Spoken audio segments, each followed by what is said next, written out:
O le tātou tāpua i atu i le atua.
Wa ia so to we ana le mamo e tasi. A fai foi e pau o ia i le lua i le sapati. E le tango e iai ma vai lunga. E le siri lava ea le tangata i le mamo e. O le te tau wai o nanga le lei i le sapati. Se o tātou te talo mo le ngang pa ia. Tātou wifo ma te talo i le atua. Le atua whaava vaue. O le whawa e papa o lo mātou watunu. O mātou iai o luma i lo mamalu ma lo silsilesi. Whamoe moe whātau nu o lo mātou nā whatausi. O le vivi ma tāpua i ma sula lo whamaon. E ala i le tāpua inga ua whaia nei. Pangalea le atua e langona e Samoa ma i mātou uma lo mātou whātau waa. Le mautino lo mātou le aunga i luma o lo silsilesi. Mātou muai whātonga ma mate i lo wanganga. Mānawa mai ai o mātou loto manei. E o tupupu i lo mātou mativa ma le ngao ngao. Ina i o mātou vivi ma tāpua i le nganga ma le whamaon. Ia i ulava mea uma i lo vi inga. Wa mātou te talo ma wala au. E ala le suafa ma malo Yesu Keriso lo mātou whaola. Amen. Anganga sae a fio mai, ma e ngalue ai. Mātou te talo nei, ia e a fio mai. Se lau se kuru whaale vi ingo le atua, tātou te pese ai.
O le whaitauina o tusi paia, tusi whirwhilia ma le whenga inga tuai, tusi o e soto ilo na mata upu mua mua, tātou te whaitau whelafolafu ai ma le whaupu se fulu ma le 5. Whangata mai le whaupu e lua se fulu ma le lua. E soto ilo na mata upu mua mua, whaupu se fulu 5 e amatai le whaitau, whangata mai le whaupu e lua se fulu ma le lua. Tātou te whaitau whelafolafu ai ai. Whaafonga mai au a whionga paia alo tātou watua. O whai atu fwoi le tupo ai kupito i e na whātou sanga i whānaunga o whawhine e peru. O le ingo le tasi o se pela. O le ingo fwoi o le tasi o pua.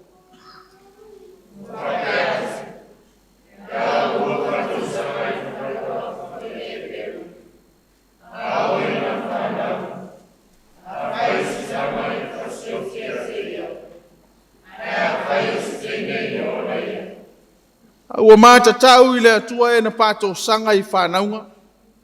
E lei whaia fo i le mea na whaia tua i le tupo ai kupito i a te ila ua. A ua la whaola lava i tamatani.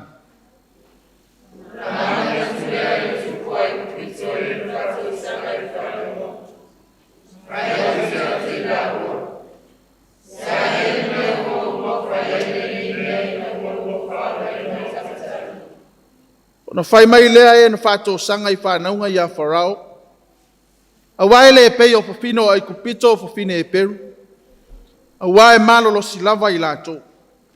Mo mona lātou whānau mai. A o leo atua i lava le e whātou sanga i whānaunga.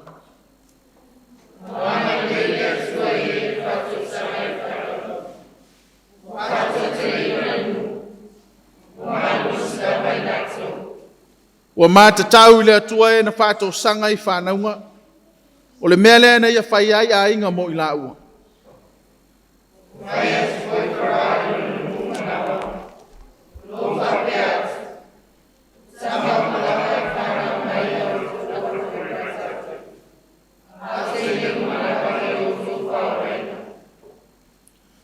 Tusi whirwhilia ma le whenga inga fou. O le whāsinonga fo i leo le tusi whaita waso.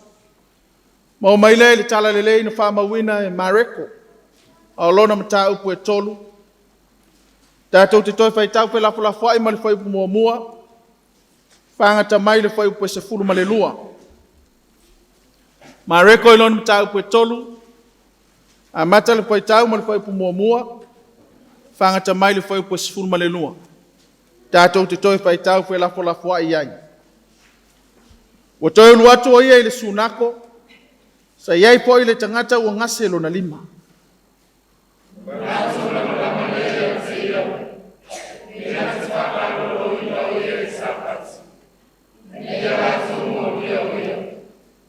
Fetalai atu ia i le tangata ua ngase lo na 5. Ina tula i mai a tonu.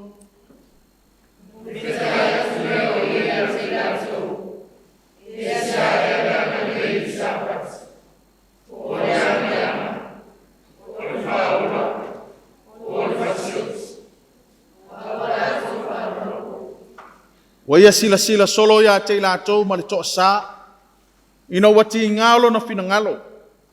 A wao lātou loto wa maa. Na whetalai atu lea o ia i le tangata. Ina whaaloalo ia lo 5. O na whaaloalo ai lea ia. O na toe le leia i lea o lona 5.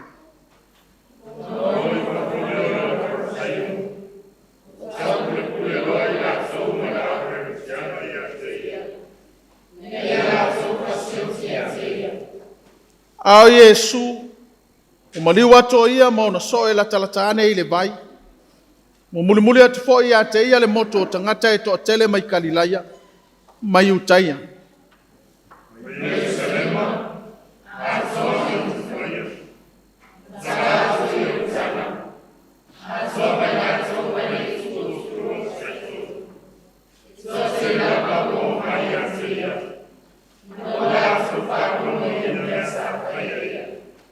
O fetalai atu foi o ia i ona soo.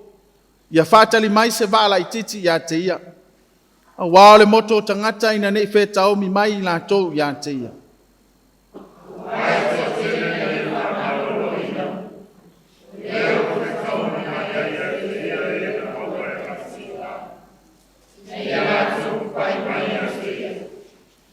O ngangaleanga foi, wa lātou iloa mai o ia. O na whapa u leo i lātou i o na luma, ma lātou alalanga. O oe lama o le alo o le atua.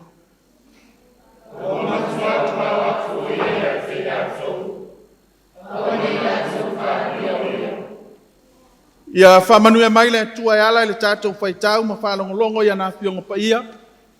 Tu mau ia te ia lo na lava vi inga. Nei se o i le whavavau lama. Amen. Lau a whionga i e suwe ma lie le lei. O le a whio mai a nei. Lua se lau lima suku le pā le vi inga o le atua tātou tutoi pese ai.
talo mo kuai tato wifo matatalo ile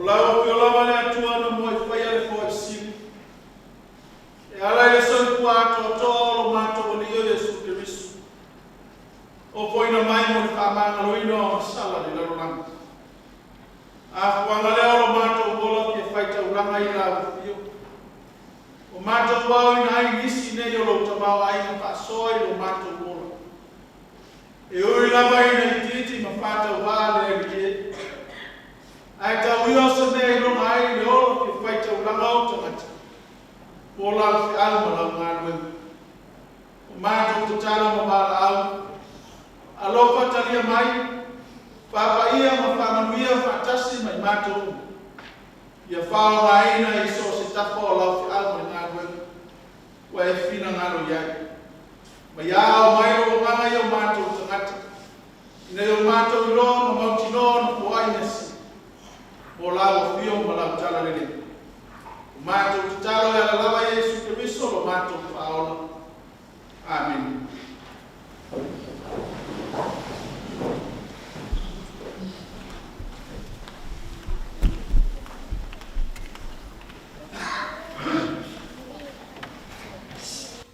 O tātou talo sanga, talo le whaafitai, whātou esenga, ma mamoli atu niso tātou manao i le atua. Tātou wifo ma tatalo i le atua. E paia e mamalu, e sili e se lava lau a fiole atua e whaavavau. A wā tala mai e le langi lo mamalu, Falia ile vani monimo ngā luenga au au. Moli mau foilo wa tunu mo tangata. I vā venga o lo walofa tu noa. O lea tua e te tawana la e. Ma pale ile whamanu ma le whane tanga o le vi inga. Pei foio na iai lo mātou iai o luma le alie. Le whamo e moe se o mātou vivi i la wa fio. Se ta puai lo watunu. A wā wa tala leo malie lo walofa ma lo wha maunu. O le aia se tala vale lo mātou watua. Ina wa fuli tua mai le nava yaso ma ona whiau. O le tafa ese o le soifua ngā lulue o lo watunu ma o tangata. O le whātinonga i whale ma whafu. O le uta ma le tai. O tafa ese sa ngā lulue ai o tangata. Mani e pule whawhetai i lo walofa le atua. A wāsa le asa ma mala ma whaingata. Sa iai poi le lio le lalolangi le ala e whasala vei lo mātou wola. Sa o mātou whesanga i malu i tau ma whawhi tau. Na iai poi teimina la ngona ai lo mātou whawaivai. Ino wā whea i mātou e whaingata. A lea Lealiie. O mātou mōli mau whaatasi i lo wha maonu. Ino wale ai ase mala e awhe le nei atunu. O mātou whalongo longo i tala i taua mamisa. O atunu o lo wāwhe tauai. O atunu wā whea i mala whale nā atura. O whalawe lawe e te tupu i le soifua maleona. Ai ma eo lo wha maoni le atua i a Samoa. Ino wa se li lia pe ala mātou wholau. E au noa mani mala mani whaingata. Mātou wola fia maola saoloto. Mātou maua le oli i le aso ma le aso. E leo no se whātua tua o le nei atunu ua tele. E leo sa mātou wa amio ma se whātinonga ua sao mātou to. Io e whātasi o mātou loto le wha maoni o la ua fio. E a fuai o na manuia me uma. Mātou tufi tau whaolo manuia. O lau whasoa i so se ala.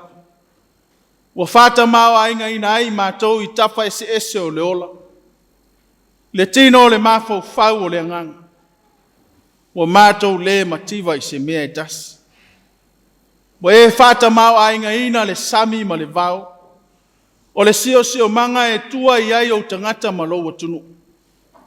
O lo manuia e ala mai ati na e mafuafuanga fai. Ai maise o poloketi mafuafuanga umale nei malo.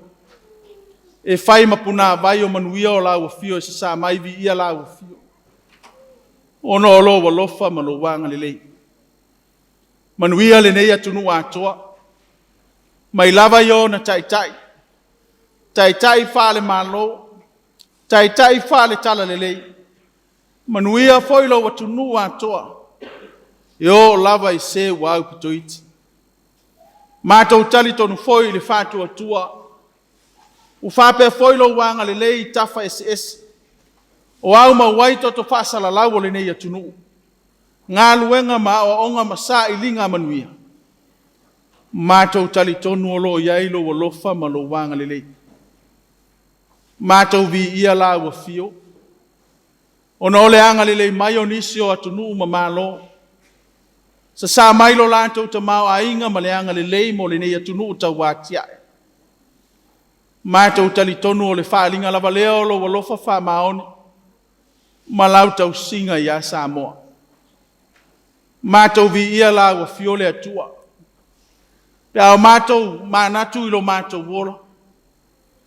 E iei teimi e whātau vaai la matou vaai.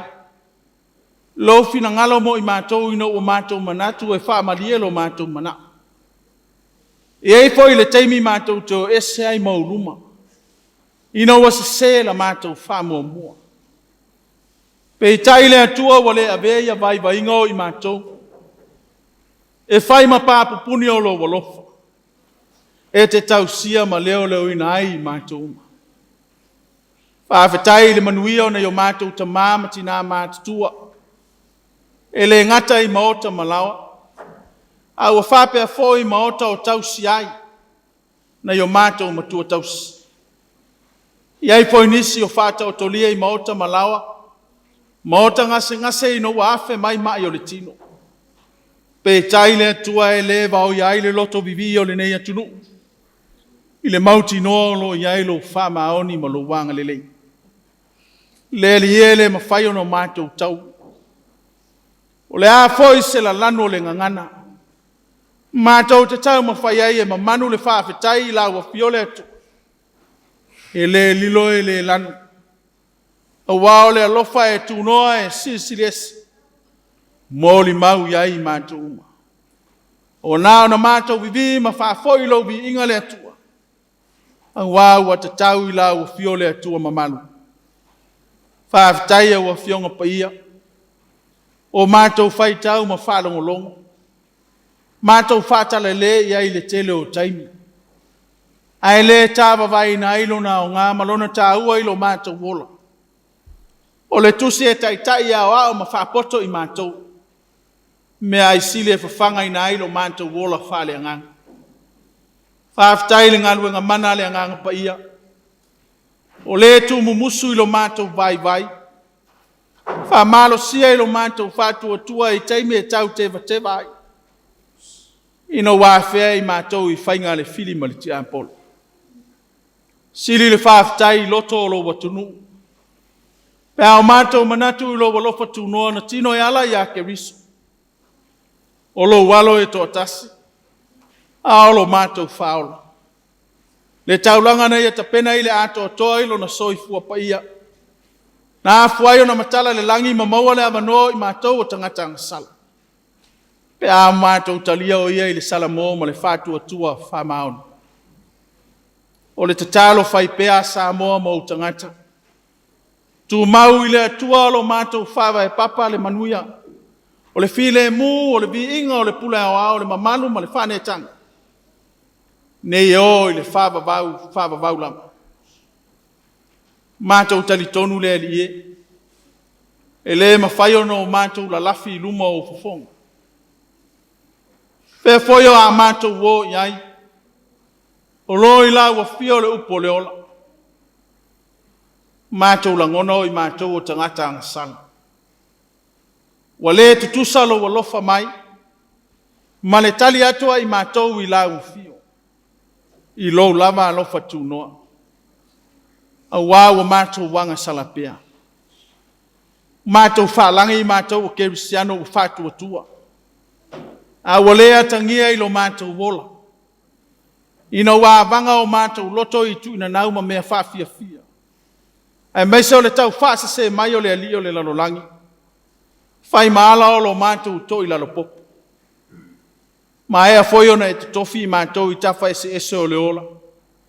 Le soifua ngā lurue ma le soifua tautua o tangata. Te leo taimi e whaatumutumu limo no mātou whai.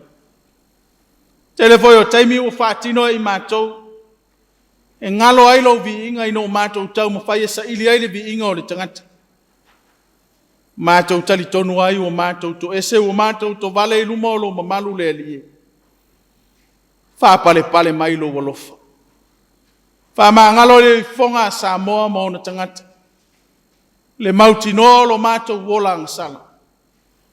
Ia vea le taulanga na tapena e ke riso ilo na soifua pa ia. Whailea maana o lo mātou whamangalo ina. Awa o mai mātou le alie. Whaatonu mai e lo wanganga lo mātou vai ma le ato o toa. Ina ia tu mumusu I o mātou loto. I o mātou langona le salamo whamaona. Au mātou whaatonga I la ufio. Te alofangia le fōlaunga Samoa. Au tau a mata tiu te mawhaiva o le nei tausanga. Mātou mauti noa le tele o whaingata ma whita I le ala. Ai mai se foi o whalawelawe whale nā tura e wha manu mai. Le tele o wha whita auli I le soifua ma le ola. E a whai le fōlaunga au tangata ma lo watunu. O mātou te talo le alie. Tau taila ua fia o le fōlaunga Samoa. Whapale pale lo wa lofa ma tausia I lo file mu. E manu ia I mea uma mātou te whai. Whamanu ia I tai o lo mātou watunu. O ewa e fina ngalo e te tofu. Tai Samoa e tu solo fina ngalo. O mātou te talo e te whamanu ia. Mai musu ia e la ua fio o lātou loto. Ina ia tai ma le tonu. Ia tai ma le sao tangata e tu solo fina ngalo. Whamanuia I tai whale kale sia. O au ono ngā lurue mapuno no mo lo tala lele I tafa e fia. Mātou te talo ia iai lo file mumolo wanga lele. Whamana ina e la ua fio le whiau ma le ngā luenga. A wani a nganga se tele mo la ua fio ma lo malo. Alo whangia nei o mātou ta māma tina mātutua. I lātou ua whaliu le lao le soifua. Lātou soifua matua. Ai maise o ngase o whenga iai. O mātou te talo I la ua fio. Ine e whamanuia lo mātou atua ia I lātou uma. Anga le lei o tangata anu. Tiu te mawhaiva. E le ngata I to tonu a inga. O to tonu anu. O whalapo tonga ma so se tafa o le soifua ma le ola o ngā lulu ai. O mātou te talo ia iai au whamanuianga. Anga le leina ia mātou whanau. Maisa o le nei vai tau le whea ngai ma malo longa. Ia iai lea e whai ma whatupu malosi. Tā pena iai mo le isi. La sanga o le soifua ma le ola. Ai maisa o lo lātou wola o aoina. Whaetau asoina o lātou mata I tuina nau. Ma mea whaafiafia o le nei o langa. Ai e te patau lai I la ua fio malangona le ola matau. I la ua fio le amatanga leo le poto. Anga le lei ia tinae. O fuafuanga mangaluenga uma o whaatino mo le manuia o Samoa. Ia whamanuia la ua fio. Whaatamau ainga ina le sami ma le vau. Ma so se tapa o le sio manga. Mo tua iai o tangata e ngalu lue ai. E ati ae o mātou wa inga o le nuu ma lautala lelei. Mātou mana tua. Tama whanau ma toto whaasala lau o Samoa I tafa ese o le lalolangi. Whea lava le tafa o maua mai ai. Le nei tāpua inga le li ielo mātou o tua. Mātou te talo iai au whamanuianga. Ngā luenga o tiu te mawhaiva. O awa onga o whenga iai ma whanau ma sa ilinga manuia. Iai lo wanga le lei ma lo file mu. Tau sia I mātou I whiau o le neva yasu. Mātou savalia I le tele o whita ma whaingata. Mātou te talo I la ua fio le atua. E whama manu mai o aonga le lei manu tiai mātou uma. E manu iai mea uma mātou te whai. Mātou mana tua e o whātau tolia I maota ngase. Ona o ti ngā o le tino. O maota malawa o eo sa ili mo lau wha malolonga. Pai atu lo walofa. Ma batu lo sile mu. O eo maa fatia ona o meo o tutupu o le ola. Ai maise o le malanga le maliu ma le oti wa afe ai le maafutanga. Ie iai lau wha maafana whananga iai lantou. Mātou mana tua atu nu. O lo wafe tau wai. O atu nu fo I o whea ngai ma mala whaale nā tura. Mātou te talo I lo file mulo mātou o tua. E pai atu iai lantou. Ma le maafatia o tangata. Ia maua le toa whima alie ma le file mu o lawa fio. Ia anga le lei le nei asu. Ma le alua lau tala le lei tafa e fia. Whaamana ina le whiau fola. Ia vea ma whiau ta ua mo I mātou uma. Ao mātou whalongolongo foi. Se teimi wheta lai lau wa fio e ala I lau au na whātau wa. Te tala la mātou whalongo ina I la ngona I mātou uma. Lou fina ngalo mo I mātou. O mātou te talo ia. Tele manao ma te talo I loto o tangata ma lo watunu. Mātou wofu atu e whaia lo fina ngalo. O lava ono so mātou whātau anau. Mātou te talo ma wala au. E ala le swafa ma malo e sukeriso lo mātou whaola. Amen. La tātou toi pese le tua ilo vi inga se lau valus fulmatasi. Se lau valus fultasi vi inga le tua. Tātou toi pese ai.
O le launga le soafa mamalu o le atua le tamale alo ma le nganga sa.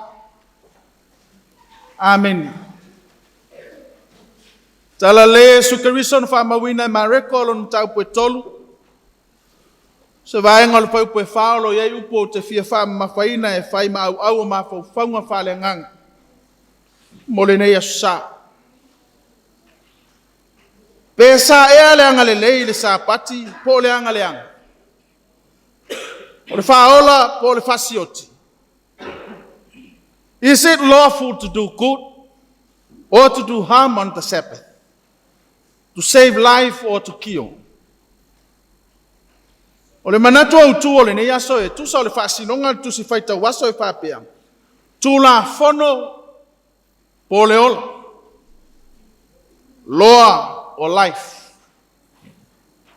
O le manatu au tu o le faita unga tu spai o le vai aso. O le tala le leia ma reko. Luluina o le fatu la au. The Gospel of Mark, sowing the seed. E le tau fesilingia i mawhauwhaunga ma manatu le tāua. Ma le au ngā o le tū la whono i le soifuanga o so se tangata soifua. O ni ala fua ma ni ta iala. Wa whāta o to oto i lona whamoe moe lima taita ina ai le sāwalinga. Ma le whāti nonga le tangata. Ia awana i sipa se la manga. Pe ela le sila le tangata i le ala e tatau on sapali ai. O lonowi. E leo se mea leanga. Pe o se mea ufa lea o ngā le tū la fono. Leanga o le tū la fono o whaifa apitoa e sanga tonu ai le ola. O le tū la fono foi e whai ma whaatupu ma losi. E pou ai le soifua ma le ola o le tangata. Peita. Wata whea whaapulu i vai le mamosi ma le matango fia leo le tū la fono. Ino wa se yama le atua le tautai, le wha moe ma le loto le tangata. Waia teu ma toi whawhatu le tū la fono. Mama Manuel le tangata le tū la fono. O niso tū la fono sa le lei o na fausia. Ai ua ma manu loa ma teu le tangata. Manuia i loa le na ia whaia le tū la fono. Nisi o tū la fono wa ngalo ia i la tau na whaia. Le tau mia ma le uyo tangata vai e whatau waa i le societe. Le a fia i le tū la fono. Au whainga ia. O tanga whalea, lopa lea le tangata. Pese ia i le tū la fono se mea wa leanga. Pese ia i le tū la fono se mea o tau whaafefe i le ola. Pe whaafefo. O whainga whalea lopa le tangata o pai le tū la fono. Wa vea i le tū la fono se vaila au silio na onga. Ti nei ai le matango o fie ma le momosi o le ola. Nata pena ai le atua mo le tangata. A le vala leo te talitonu. Leo langa ia mai ai le pesili o whai ma au tu la whano po le ola. Law or life. Toi whetu nai le pesili. Whalau tele ma wha manino ma wha malama. I se isi ona toi wha puina ona wha apela. O le whea e sili. O le tausi o le tū la whono. O le ola ne i maumau. A le fasilitele lea le ta ai whaafala ai. La ngona ma mawhauwhanga o le taitai o le lotu iutaia ma tangata iutaia. Le anga o tangata e mapo ma tau sisi le tū la whono. Le tangata e ola ma savali lunga o le tū la whono. Tu sa apo ao na ia inga ma mawhatianga e tausia le tangata le tū la whono. O le ala leo le tau mawhai o le rio Yesu Keriso e pe ona moni mau mareko. O le whāmoe moe se i tau i tangata. Whāma nino i loto o taitai o le lotu. Le tali mautino o le pasili lea. Whāmoe moe Yesu. Lulu se whatula au fau. Pe o le whiau o le vai aso. Se itu se si fatula au e tupu maola e tinei ai le mapaupaunga lea. Le tau mia i loto o tangata. Ona ole tula fono o toi teu. Mana tuofo. Tula fono fai utaia. Na mamanu mai tula fono fa vai se fulule na ave le tua ya mosi. Fa mo na tapena le tua o le ute leo le talitonunga. Olona nu mo na tangata. Awa te foi tupua. Fai mo ese atua ese yo luma. Mana tua la sapati te fa PUEINA. Ava ilo tamama lo tina awa te ngoi tula fono fa vai na. Au mailo teu mai lea ngā tupulanga yo mai taimi o le whenga inga fau au teu ngala ia o tuu ia le tangata e peisei wa sui ai le winga ma le ano le tula fono ma wa vei maala o le tau mia o tangata ia fua i teu unga wa tuu le tula fono tasila le tula fono ia o fia ai tula fono le sapati, the sepe floor. Fai mai le tula fono fa vai le tua. Ia mana tua le aso sapati te fa PUEINA. That's it. Manino le fa mo na tapena ia le tua le tula fono fa vai. O le sapati ele pule le tangata. Ai na fai le tua le tula fono. O le sapati mo le tangata. E pese i o te unga tu fa solo. Lea wa ta fia ai le fa mo au tu o le tu la kono. Masui ai lo na nga malona taua. Malona fa winga ina ta pena ai le atua. Lea la ye tu la kono le fete na ye ya o nga Yesu. Ma le tali tonunga o tai o le lotu yutaia. O le au farisai o ma au heretiano. O e tai le lotu. Le anga fai mai te tula fono toi teu. O le tula fono fa vai mana tua le aso sapati te fa PUEINA toi teu e tai matangata o le lotu sa na fai ese ngaluenga. Sa le si o le vai, sa le si o le lima e o ai le ngase ua malo a e mo mia se ngaluenga fa ola sa tapu. Teu unga na tuu ia le tangata. A le valalane le fete na ia le ngaluenga fa ola Yesu. Ma le tula fono o teu. E mei mare. E ulu atu Yesu suna. E ele tangata e ngaselo na lima. Ma na yel fa upunga e mare. La e nofo I fafo le sunako. O le fa I longa o le tangata e le aiso na fa sino manga. I to tonu o le society. Sa mene le sa tonu sunako. Ma na tua foi o le tangata e ngasele lima. Tangata wale ese fa moi. Hopeless. Tangata wale to ya ngai se fe au. Le ala le na e telo tangata fa peno no fo yana, no fo ta fa ala sa ili se tupe. Le anga wale aiso na fa sino manga I to tonu o society. Le voi la sau suna. E le sau to tonu le me ye tangata. Ai no fo I fafu. Pe tai o maliwana Yesu. O le vala au lia lea mo le tangata li mangasa I to tonu o le sunako. O le whailong, o le tatala Yesu o le tulakono. Mo tangata uma ina yesa o loto. Wha moe Yesu, awane I tau mia se ola. Ai whasa o loto tangata uma. A o se me fau le wa ai tangata yutai. Le o mai o le tangata li mangasa I me tumutumo I tangata e peo suna. Ile male isi tu. Wale aia mana ia lau farisai o malau heretiano o e talitonu le tu fa herota. Le iai o le tangata li mangasa I suna ko aisea. Le anga iai le mafau ngase se fa o ngā ai le tu la fon. Fa longo I tala I fa malo longa Yesu. Le awo o mai le suna ko. Pau al mafufonga na yele au farisai ma le heretiano. Se lama pe fa mata e fa malo lo Yesu le tangata li mangasi. Tali tonu ana ilo au farisai le se tangata mai sunako.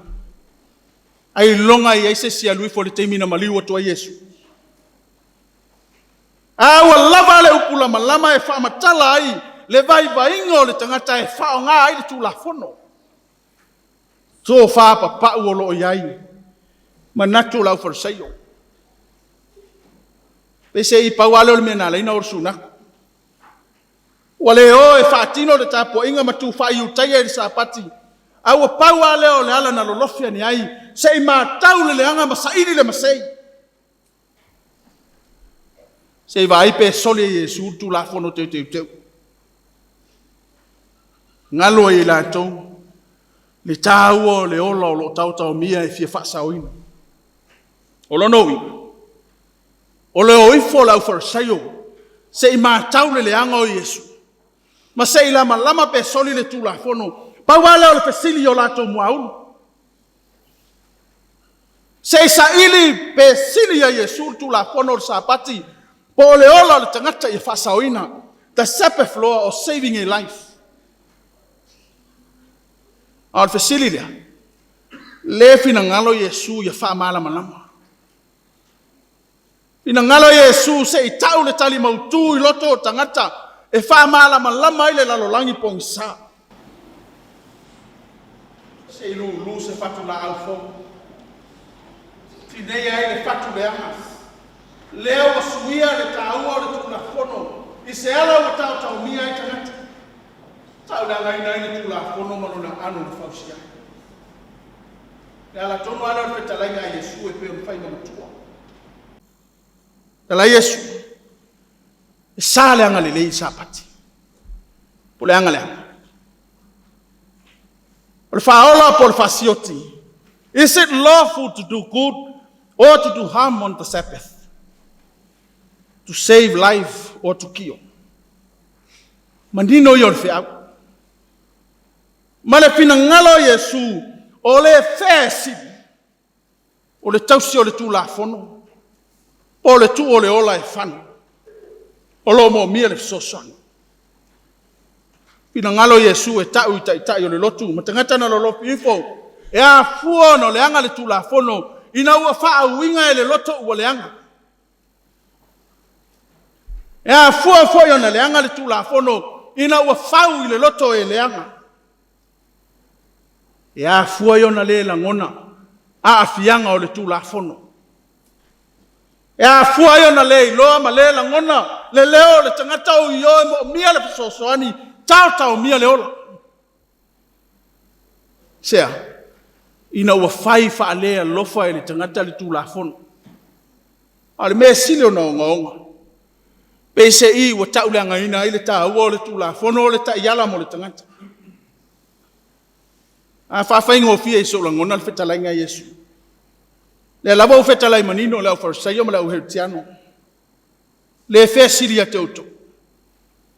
O le tau sisi o le tula fono na o tau le loto o waleanga. Po le tu o le ola e fano. O le anga le lei e o maafatia. Ma mo o mia le fisosoani. Po o le anga iai ina ia wha mamalu pe le tau singo o le tula fono. E leo le fina ngalo Yesu. E wha lea o ngā le tā ua o le tula fono. Ai ia manino le tangata i le wha moe le tula fono. Ma le tau wha tala ina ia awane i tau mia le tangata. Ina ia le o le tula fono malona wha mamaluina. Ai ia lavea ina le ola ni mau. A pena umale mena whaia lau whato sanga e peru se pela mapua. Tula iane le farao na te le sila fia i o sefa. Ma le afuanga na o ele nu o le atua i ko sena manu nofo ai o le ele o pito. Tupua ne lo le falao rea. Na ia faua i lo le tula fono i le loto e le anga. E fema, a fa na use tamatane se fine e peru. Fasioti. Le loto ua fafau i le fa moe. Ia o ai le anga i le isi tangata. Wa le faua i se nganga i le lei. Moe fara awane i tupu malosio Israel. Ina nei toi fasanga tau ia i pito. Ia lana ia whaua i le tūlafo. Ma pese I le tulafono I le vaai tangata e Peru. O se tulafono se mea tau whaafefe. I le leanga ma se seo le awala na whauai. Ai le popole I se pela mpua. Whawhine ua taula I le atua le loto. Whawhine ua mawaa lo lato whātua tua I le atua na ngalo ai le fefe I le tulafono. La ngona I leo whawhine whātua tua le tangata fau ola. Na ngalo I tina le matau I le fefe ma le pule sawa farao. Ina ua whanau le tangata fau e pule ai le atua I leo. Mai farao, isa me ulu le whasiotia ai. La mena ulu whaasao ai tamatane a whawhine e Peru. Whai mai le tali a whawhine ua maua ai le atua ma te taunu atu wa whiola. Le anga ele tutusa le maalosi o fine e Peru. Ma le maalosi o fine e kupito. Ia ia mea tonu le tau le pelo pa e pa. A le tali o le tangata ua ia iloa wha winga le tula. Pono ma petu nai le topa. Lai nofo ai le antua. Ia le asanga tausi ala tula fono. Ai oti ia le tangata. Le asanga wha mamalu le tula fono. Ai ngalo ai le fina ngalo le atua le tangata ina ia ora. Wha moe moe le o le whiau. Pea ono pai ato le tula fono se mele lei. Ao le nganga e toe fetu na ai ma teu teu le tangata ma pau le tula fono. Ona sui lo le i se ata ua leanga. Mai se ape ata o tau mia ai le ola. Ma whano ai le tele o tangata. Samoa ai malau fita whafonga. Le whaolo olo ma au ma le tua lalo lea le tala le lei e tu musu I le patua tua. Pou ai le tafo launga o le ne tausanga. Tasi leo whawhita au leo te taritono. Whai malape le soifua whatua tua. A le whawhita au li le manunu ai le to awa upi le mano nopo. To tonu a inga, to tonu o nuu. O le kale sia ma le atunu. Tu la fono. Vasilia kua isea. Ina wa se le loto. Se le anganga. Se le wha moe wa whau ai le tu la fono. Ina wa ngalo I le tangata le fina ngalo le atua I le ola e tau mia. Ina wa ngalo I la tau e pausia le tu la fono. Le leo le tangata leo yo e afia I le tu la fono. Fōlinga ai o se mea whalea o ngā. Ai mai se ina wa whau e manuia I le tangata e whaia le tu la fono. Ai ngalo I tangata vai ma le amanai. Lea leo ngā tu la fono e whano I le ola. Lea ngā e tausi ele mamalo le tula fono. Lai ele tangata e mo mia le fisosani. E a fia ele tula fono. E o mai ai le so. Fisiri tele le numi mafo fonga o tātou tangata. Sia. Ano le mautula fono. Awa ano I foi mo lato teunga ma le whaamatalaina. Ale me siliona tangata. Wa vea maala o le whiwai vai ai. A vea maala o le whela matai ma le whipuli tuai. Wa le ai esa whealo paninga I le fina ngalo le atua. Pe ia o le mautu la fono na vesi ma vava o ini. Whai altu la fono. Wha winga o le tu ma le tu. Ngalo ai le oti whale nganga o le atunu e sea tala ua lafo. Pe vesi ai ma whipuli tuai ai. Whesili leo le whe tau. Tu la fono po leo. E leo le fina ngalo ina e whale anga le tu la fono. A le tu la fono e ta pena mai le loto e le lei. Tu la fono e ta pena I le fina ngalo le atua. E la ngona I le tangata e whaia le tu la fono. Leo tangata umor society. O le tu la fono e whau mai le tangata whaatua tua. E la ngona I le tangata e whaua le tu la fono. Leo tangata vai. Pai ngofio na mana malama mai loa tu la fono. A tono se whau taua fo ilea mo le nei aso. Le anga iai nisi ua ngalo ia ila tau wharesa. Ono le tu la fono. E le a whaina fo mai leo manisi ngalu ngalofu. Le anga te tau na iai le asa. A isi wale o wharsal tala me tu la fono ale company. Le fesidi. Tu la fono. Po le o te whalenga. O le a mapo i le tu la fono e whawhipeona e sa ini i le atua.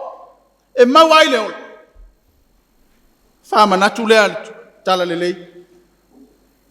E le anga le tu la fono. A e whai le loto e le lei ma le anganga e mama. E whai ngō fia e o na malama. Malangona le leo le tangata mapatia. Awane i whai ama se wha moe la mai. Wha tupu aini ma senga e peo na whai e lau parasaio ma lau hero tiano. Awane i whai ama se wha moe whao o ese le anga i seisi. E ia wha winga. Tausi. Ma whai le loto ua nofo ai le atua. Whai ngō fia leo na whitunai. Whai ngō fia foi o na malama lama le tangata na whai le tūla whono. I le ola e mau ki tūla whono. Le anga o le wha moe leo le afio mai o ke riso. E le afio mai ke riso e wha le anga le tūla whono ma wha se na sau e wha taunu le tūla whono le pesile apu e sea. A fua ia tātou Samoa. Bale lalulangi. E a fua ina o tātou fia atua na soli e le tūla whono. Ngalo ia tātou fina ngalo le atua e sea. Fia atua le tangata. A le afio mai o Yesu. Le ai ate pataula Yesu. I nisi vala o le soifua ma le ola. Wha moe Yesu e whai ia mo si taulanga e wha tau nuu le tūla whono. Wha moe toi te tala le avanoa. Wha moe ia matala le langi mo oe maau tangata angasala. Lave ina lo tātou wola wa whano i le angasa. Toi maua le avanoa i le langi. Pe awha. Tātou te salamo. Fatua tua.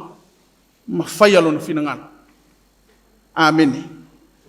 Tātou whai uri vingo le tua se lau tōru sifuru ma le walu. Se lau tōru sifuru walu pese. Tātou te pese.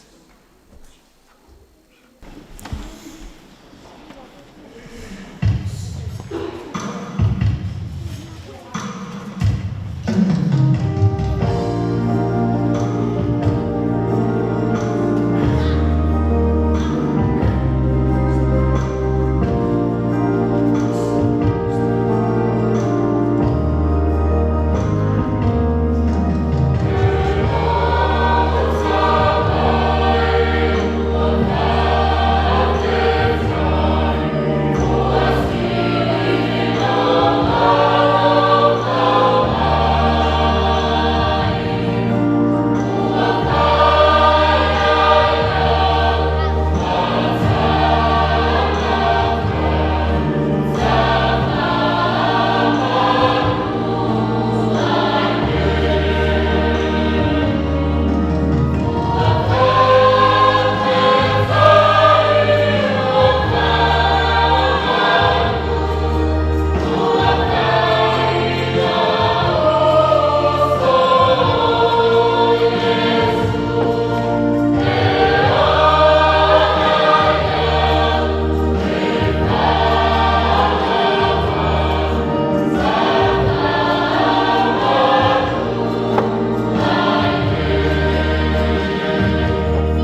O le talo whamanuia, tātou wifo matatalo i le tua.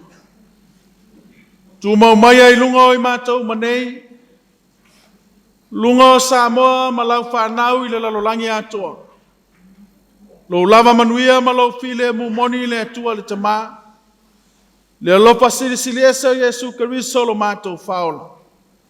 Mafutaina i mātou uma i le mafutanga mawhana ma lo wanganga e tu mawai. Nei e whāvavau lama. Amen.